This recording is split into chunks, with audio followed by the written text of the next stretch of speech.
ప్రతి ఒక్కరు వ్యక్తిగత శుభ్రతనే కాకుండా పరిసరాల పరిశుభ్రతను కూడా బాధ్యతగా భావించి పిఠాపురాన్ని దేశంలోని అత్యంత శుభ్రమైన నియోజకవర్గంగా తీర్చిదిద్దేందుకు సహకరించారని సినీ హాస్య నటులు సప్తగిరి పిలుపునిచ్చారు. స్వచ్ఛ సర్వేక్షణ కార్యక్రమంలో భాగంగా పిఠాపురం పట్టణంలోని పాడ కార్యాలయంలో నిర్వహించిన స్వర్ణాంధ్ర స్వచ్ఛాంధ్ర అవగాహన కార్యక్రమానికి హాస్య నటుడు సప్తగిరి ముఖ్య అతిథిగా పాల్గొని ప్రసంగించారు.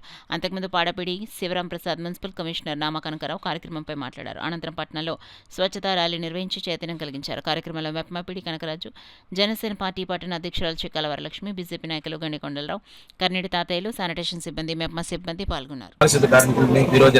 కలుసుకోవడం అనేది వాళ్ళు మనకు దేవుళ్ళతో సమానం. ఎందుకంటే మన సిటీని అంత క్లీన్ గా ఉంచడానికి వాళ్ళు ఎంతో కష్టపడతారు, ఎన్నో రకాలైనటువంటి పనులు చేసి మనకు ఆరోగ్యాన్ని ఇస్తారు. సో వాళ్ళందరికీ నిజంగా ఆ వెంకటేశ్వర స్వామి ఆరోగ్యాన్ని సంపద మనస్ఫూర్తిగా కోరుకుంటున్నాను.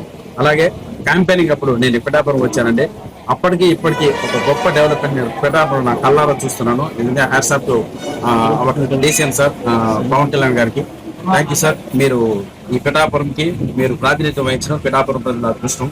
సో అలాగే రాష్ట్రంలో ప్రతి ఒక్క ఊరు, ప్రతి ఒక్క గ్రామం, ప్రతి ఒక్క సిటీ అన్ని ఇలా స్వచ్ఛ సర్వేక్షణలో భాగంగా పరిశుభ్రంగా ఉండాలని, ప్రజలందరూ ఆరోగ్యంగా ఉండాలని, దానికి ప్రజల్లో కూడా గొప్ప అవగాహన ఆ పారిశుద్ధ కార్మికుల ద్వారా జరగాలని, జరిగి ఆ రకంగా ముందుకు నడిచామంటే తప్పకుండా భారతదేశం మొత్తం మనకి ఒక గొప్ప పరిశుభ్రమైనటువంటి దేశంగా మనకు నిలబడుతుంది. అందుకోసం ప్రతి ఒక్కరూ వాళ్ళ కర్తవ్యంగా భావించి ప్రతి ఒక్కరూ వాళ్ళ సహాయాన్ని ఆ పరిసరాలు శుభ్రంగా ఉంచుకోవడానికి చేయాలని మనస్ఫూర్తిగా కోరుకుంటూ